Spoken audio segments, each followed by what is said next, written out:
semu gawe atiku ora turu aku ngipi dadi ratu ratu mukti elingku nganti saiki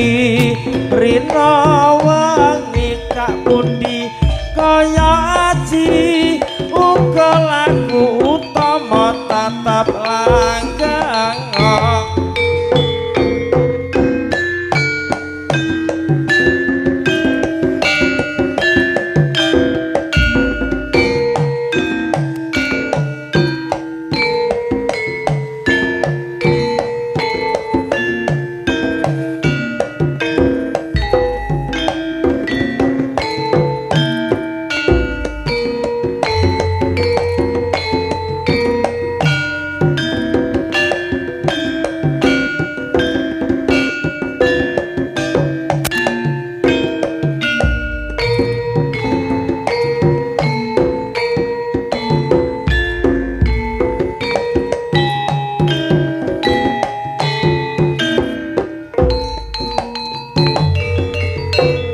senadyan ing sak pucuking gunung akeh sesawangan kang asri miswa pasanggrahan gawe nglarap akeh diri wong kang rono bisa gembira kabeh padha anikmati apa maneh ana pariwisata gawe angeng semiki buwe ati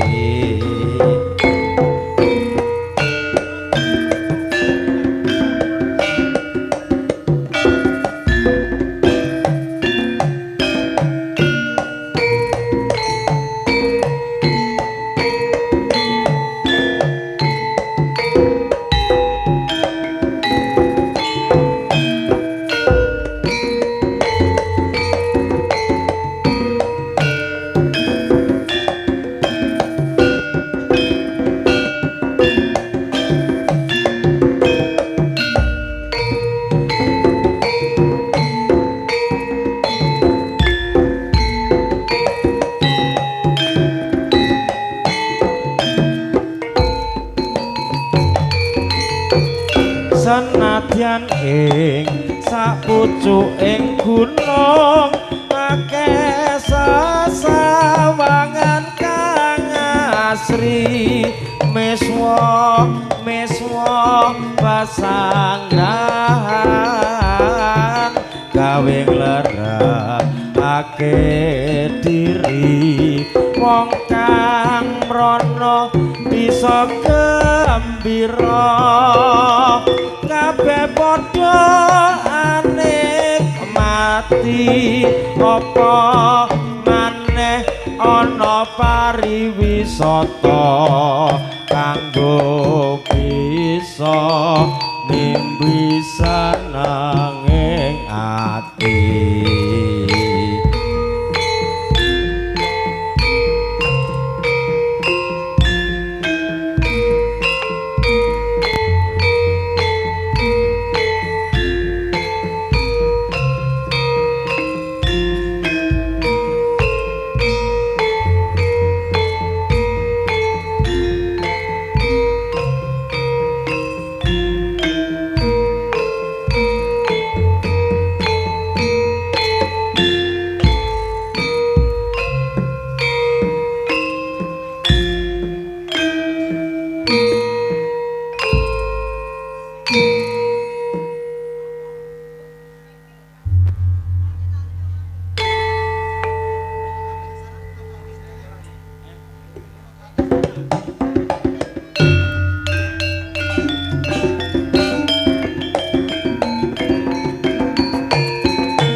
Bismillahirrahmanirrahim. Nuwun kawula nuwun wonten ing kaweladangan siang menika. Saderengipun sumangga wonten ing pahargyan siang menika tansah kita tujuaken mengipun dat kang maha suci, dat kang maha luhur. Nenggih Allah Subhanahu wa taala ingkang sampun kalimpahaken sedaya rahmat taufikipun dumateng kula panjenengan sedaya. Saengga tansah pikantuk sedaya kanikmatan katentreman saha karahayon dumateng kula panjenengan sedaya. Dumateng manipun Bapak Bagus sak keluarga. Saderengipun kula ngaturaken atur gunging panuwun ingkang tanpa pepindhan ingkang sampun katimbalan dening kawula sak kanca kuda budaya wonten ing siang mriku. Ingkang kawula hormati lan ugi dumateng para panjenenganipun para pinisepuh dalasan para aji sepuh ingkang mapan wonten ing leladan Desa Banaran Kauman Tulungagung. Pramila dumateng panjenenganipun Bapak Kepala Desa kula ngaturaken gunging panuwun ingkang sampun paring ide pangestunipun menggahipun izin pentas seni jaranan kuda budaya ingkang samangke katuran wonten dalipun Bapak Bagus sak keluarga. Saderengipun uga katuran pinarak dumateng panjenenganipun para sepuh dalasan para pinisepuh sesepuhing praja wonten ing leladan siang punika. Samangke keparenga kawula sesarengan kuda budaya kang sampun katimbalan wonten siang menika kusipun kasuwun idi pangestunipun panjenengan ingkang sami rawuh wonten ing siang punika. Saperlu panjenenganipun Mas Bagus sak keluarga kang kagungan hajat nggih menika ulang tahun putranipun ingkang 9 tahun ingkang keparingan asma Novandra Fares Adrian Jayantoko Nono Jayantaka. Boga samangke putra ingkang dipun ulang tahun wonten ing siang menika tansah manggiya rahayu lan ugi kawilujengan dening paring para dulur-dulur ingkang sampun handherekaken menggahipun suka parisuka wonten dalipun Bapak Bagus sak keluarga. Kang samangke kula dalasan panjenengan sedaya khususipun dumateng para kanca-kanca pangriwiting gangsa lan ugi wonten seniman seniwati kang badhe handherekaken menggahipun kuda budaya wonten siang menika. Bapilih sumangga kanthi sesanti tansah manggiya bahagya mulya tinebihna saking ing sambikala. Sumangga samangke badhe katuraken panjenenganipun para putra putri wonten ing siang menika kang sesarengan kerjasama kalian AB Pro Audio Profesional lan uga tansah kasengkuyung dening para kanca-kanca YouTuber Bolong Ngopi Tulungagung lan ugi kanca-kanca pedagang kaki lima wonten siang menika. Bapilih atur saking kawula sesarengan paguyuban kuda budaya mugia samangke saged dadosaken panglipur dening para rawuh para penonton sedaya. Sumangga kados pundi samangke kita pirsani para putra putri kang tansih rajut busana wonten ing sasana wingking siang menika. Kawistara asesanti kuda budaya agro halang wabi taufiq walhidayah waridhawanillah. Wassalamualaikum warahmatullahi wabarakatuh.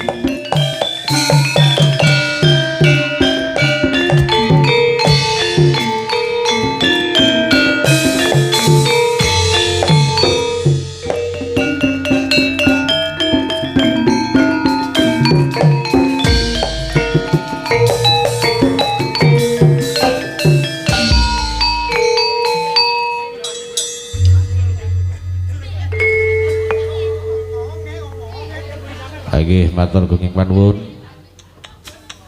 sampun katawis dangu menika mboten saged pepanggihan dening para dulur-dulur lan ugi para rawuh khususipun para penonton sedaya nggih matur sembah nuwun. Niki keranten wonten siang menika minangkani pamundhut saking panipun Kakang Mas kawula